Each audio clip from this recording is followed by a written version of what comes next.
박수를 받네요. 야. 좋네요. 교칸 MT. 네, 우리 같이 말씀 보겠습니다. 마태복음 23장 8절에서 12절입니다. 마태복음 23장 8절에서 12절.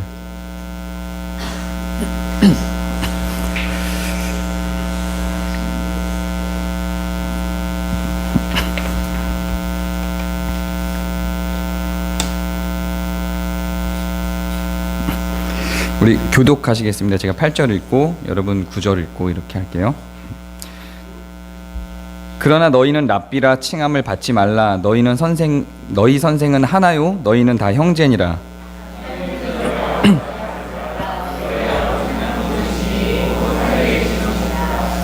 또한 지도자라 칭함을 받지 말라. 너희의 지도자는 한 분이시니 곧 그리스도시니라. 같이 읽겠습니다. 누구든지 자기를 높이는 자는 낮아지고 누구든지 자기를 낮추는 자는 높아지리라. 아멘. 모든 부모님들과 스승님들 감사합니다. 네. 오늘은 스승의 주일이고 또 어버이 주일입니다. 그래서 이 두 가지를 다 묶어서 매우 짧은 설교를 준비했습니다. 네.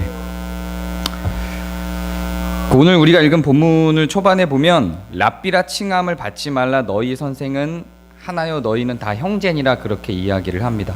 사실 성경은 굉장히 많은 곳에서 이런 주장을 펼칩니다. 성경에서는 스승에 대한 가치를 우리가 생각하는 만큼, 한국 사람들이 생각하는 만큼, 동양적인 사상 안에 있는 것만큼 그렇게 높은 지위로 격상시키지 않습니다. 물론 잠언이나 시편들을 보면 스승을 존경해야 하고 또 말씀을 전하는 자와 먹을 것을 나누어 먹는 것에 대해서 이야기를 합니다.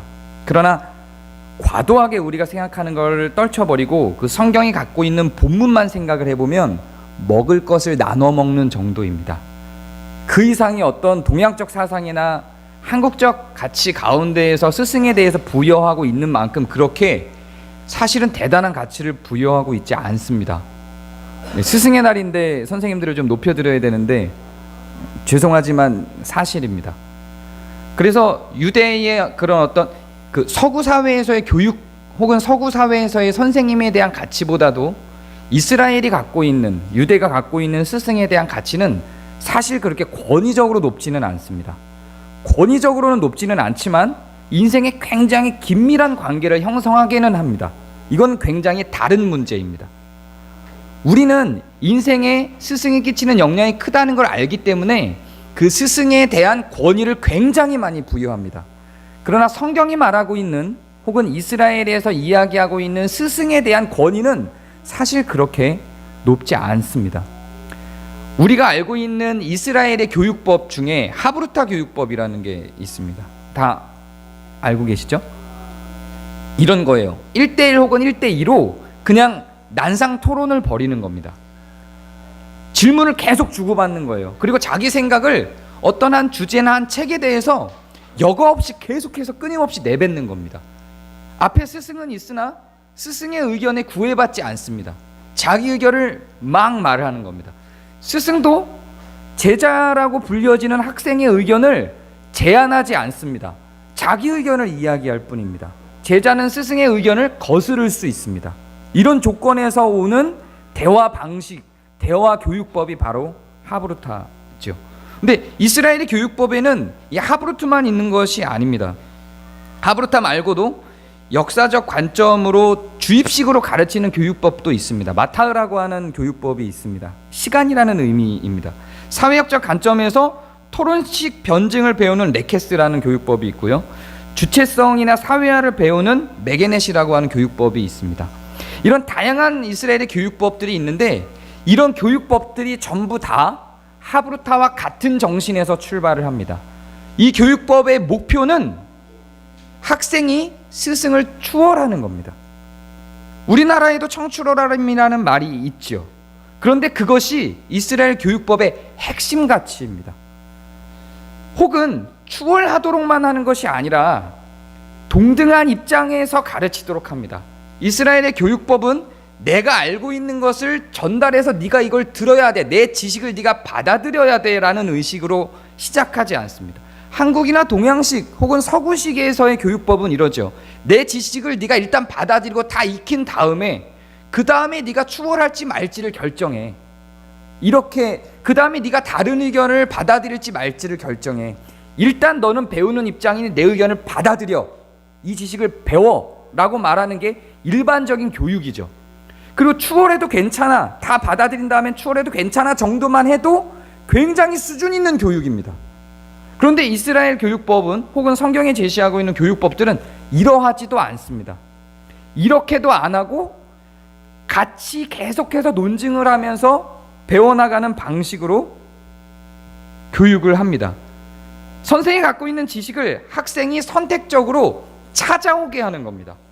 그래서 내가 갖고 있는 지식이 이것이니 너는 받아들여 에서 끝나는 게 아니라, 이것만 하는 게 아니라 내 지식은 이건데 너는 어때? 로 가는 방식입니다. 그래서 학생은 교육을 받는 과정에도 다른 선택을 계속해서 해나갈 수 있습니다. 그래서 다른 주장을 갖고 다른 생각을 갖고 둘이 그냥 평행선을 걸으면서 교육을 제자와 스승이 주고받을 수도 있습니다. 그리고 완전히 다른 결론을 내려도 괜찮습니다. 어쩌면 선생은 A라고 하는 걸 가르치는데도 불구하고 학생이 다른 지식을 주장하면서 걸어가고 있다면 이 학생이 선생보다 더 탁월한 것일 수도 있습니다. 그런데 이 학생이 선생보다 탁월하게 된 이유는 선생이 그걸 허용했기 때문입니다. 그래서 이스라엘식의, 유대식의 교육법은 이러한 스승의 지식 안에 가둬놓는 형태로 제자를 가르치지 않습니다.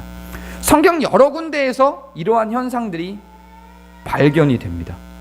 우리는 제자가, 나보다 나이 어린 사람이 혹은 나한테 배워야 할 사람이 나와 다른 의견을 갖고 있고 나를 추월하는 다른 의견뿐만 아니라 나를 추월하는 더 높은 지식을 갖고 있는 것에 대해서 못 견뎌 합니다. 그것이 사람이 갖고 있는 속성입니다. 성경은 그러한 스승들이 갖고 있는 죄성에 대해서 신랄하게 비판을 하고 들어옵니다. 스승의 날인데 이런 이야기를 해드려서 죄송하지만 저는 목회자도 하나의 스승이라고 생각하고 이런 방식으로 성도들을, 교우들을 대해야 된다고 생각하고, 사실은 우리 교회도 그런 입장에서 세워진 교회 중에 한 교회라고 생각이 됩니다. 어제 설교학교를 마무리했습니다. 저는 너무 그 설교학교 자체가 너무 감동적이었습니다. 6분의 설교를 확인을 했고, 한 분은 원고만 보내고 참석을 못했고 5분은 설교를 직접 하셨어요. 우리가 설교학교 속에서. 근데 그냥 이분들이 목회를 해도 될 것 같아요. 정말 그냥 하는 말이 아니라 이걸 녹화를 해놓을 걸이라고 하는 후회가 막 몰려올 정도로 은혜의 도가니? 부흥회 같은 느낌이었습니다. 이런 그들이 그 중에는, 그 설교 중에는 제가 동의할 수 없는 설교도 있었어요. 저랑 완전히 다른 의견을 갖고 있는 설교도 있었지만 그게 그 설교가 제가 동의할 수 있는 것이든 다른 의견을 갖고 있는 것이든 그것과 상관없이 그 설교 자체로 충분히 성경을 연구했고 충분히 하나님과 대화한 증거가 나타나 있었습니다. 그것으로 충분히 은혜가 되고 감동이 되었습니다. 저는 이것이 우리 교회가 갖고 있는 정신이지 않나 생각을 하고, 그리고 성경도 스승에 대해서 그렇게 이야기를 한다고 생각을 합니다. 목회자를 스승으로 보는 견해가 상당히 많습니다. 그러다 보니까 한국이 갖고 있는 스승에 대한 이해가 목회자들에게도 그대로 투영이 됩니다. 그런데 오늘 말씀에서는 분명히 선생은 하나요? 다 형제라고 이야기를 합니다. 여기서 하나인 선생을 누구를 지칭하겠습니까? 그리스도를 지칭하는 것이 맞습니다. 우리는 모든 스승은 어떠한 곳으로 제자를 안내하는 역할, 그것도 그 가는 길에 대한 선택은 제자가 하는 것이지 스승이 하는 것이 아닙니다. 그 안내하는 역할로서만 있는 것이지 스승이 모든 것들을 끌고 가서 스승 안에서 모든 게 다 해결되도록 두지 않습니다. 목회자도 그와 같습니다. 저는 여러분과 같은 형제이고 여러분의 선생이 되지 않습니다. 그렇게 하지 않습니다. 그것이 성경적인 가치입니다. 학교의 스승이신 분들, 학교에서 선생님을 하고 계신 분들이 우리 교회에는 또 유난히 많이 있습니다. 그분들이 학교에서 취해야 될 포지션은 그대로 갖고 가도 괜찮습니다. 굳이 성경적인 가치관으로서 성경에서 이야기하고 있는 선생으로서, 스승으로서의 가치를 학교에서 교육하는 데 적용시킬 필요는 저는 없다고 생각을 합니다. 왜냐하면 학교에서의 선생의 가치는 성경을 토대로 한 것이 아니고 사회적인 관점에서 국가가 지정하고 있는 선생에 대한 개념으로 교육을 만들어 놓고 가고 있기 때문에 그 안에서 움직이면 되는 겁니다. 오히려 성경적으로 이야기하고 있는 선생에 대한 가치를 굳이 학교 선생님들에게 투영시켜서 내가 학교 교사이니 이렇게 해야지라고 생각하고 스스로 고통 속으로 들어갈 필요는 저는 없다고 생각합니다. 학교가 갖고 있는, 그 학교가 갖고 있는, 우리나라가 갖고 있는, 우리나라 교육부에서 갖고 있는 선생에 대한 가치를 가지고 그냥 활동을 하시면 될 것 같습니다. 왜냐하면 그 제도 자체가 거기에 맞춰져 있기 때문에 그렇습니다. 그러나 교회에서의 스승이라고 하는 자들, 주일학교의 선생으로 있는 자들, 그리고 저를 포함해서는 지금 이야기하고 있는 이걸 기억할 필요가 있습니다. 선생님들, 그리고 저를 포함해서 우리는 선생이란 이름을 갖고 있지만 그 무게를 감당하는 존재들이 사실은 아닙니다. 우리는 그대로 한 분이신 선생으로 그냥 아이들을, 혹은 저의 경우는 여러분들을 안내하는 안내자일 뿐이고 한 역할을 감당하고 있는 존재일 뿐이지, 제가 선생으로서 혹은 선생님으로 불리고 있는 주일학교의 여러 선생님들이 선생님으로서 그렇게 존재하고 여러분들의 지시나 여러분들의 가치대로 학생들이 따라와야만 하는 것은 아닙니다. 그래서 여러분들이 어떤 생각을 갖고 있든지 저는 괜찮습니다. 그리고 저와 다른 생각을 갖고 저와 건강하게 대화할 수 있는 수준에 있는 여러분들이면 저는 더 좋겠습니다. 제가 설교 시간에 설교하는 것은 저의 신학입니다. 제가 성경을 바라보는 관점입니다. 여러분은 그것과 다른 의견을 갖고 있어도 되고 거기에 반대되는 의견을 제시할 수도 있고 주장할 수도 있습니다. 그러나 그것으로 우리는 서로 폄훼하며 상처받을 이유는 없다고 생각합니다. 그렇게 해서 신앙 주체라고 하는 것은 결국 여러분 개인과 하나님과의 관계, 개인과 그리스도의 관계 속에 있는 것이고, 저는 지식을 전달하는 존재로서 그냥 서 있는 사람입니다. 그 이상이나 그 이하도 아니라는 것을 좀 알아두셨으면 좋겠습니다. 그런데 한국이 갖고 있는 정서 속에서 목회자에게 굉장히 많이 의지하는 경향이 분명히 한국 교회 속에 있습니다. 우리 교회가 갖고 있는 가치는 그러하지 않다고 우리가 누누이 이야기함에도 불구하고 사실은 그리스도를 만나는데 저를 통해서 만나야만 한다고 생각하시는 분들이 있고, 제가 갖고 있는 생각과 반드시 동일한 생각을 갖고 있어야 된다라고 생각하는 분들도 있습니다. 그러나 그렇게 생각하실 필요는 없습니다. 저는 우리 교회의 유일한 주체로서의 대표가 아니라 그냥 여러분들과 함께 있는 형제일 뿐입니다. 랍비라 칭함받지 말라고 하는 거는 또 이해가 좀 됩니다. 선생에 대한 견해는 지금 오늘 우리가 읽은 본문으로선 이해가 되는데 좀 이해가 안 되는 게 있어요.